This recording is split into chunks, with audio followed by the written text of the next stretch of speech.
Hello, I'm Julie Williams of Migration Down Under, and I often get asked, or my team often gets asked as well, what's the easiest country to apply? Is it Australia or is it New Zealand? Well, there is no simple response to that because there's no easy way as such. It depends on whether you meet the criteria and whether you've got a genuine desire to live in either Australia or New Zealand.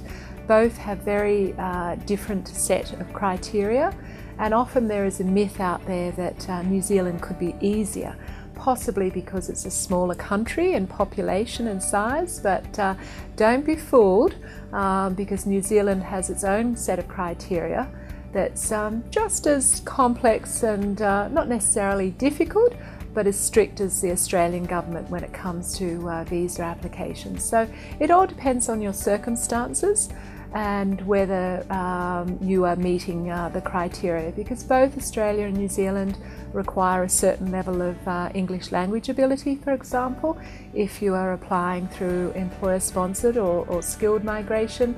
And then, you know, if you are looking at skilled migration, then there's obviously a preference for people that have, if they've studied in New Zealand and are applying for a New Zealand general skilled visa, then there's obviously a preference going to those that have studied and worked and lived in New Zealand, as opposed to those that have studied, worked and lived in Australia, and then they don't meet the criteria for Australia, so let's try and apply for New Zealand.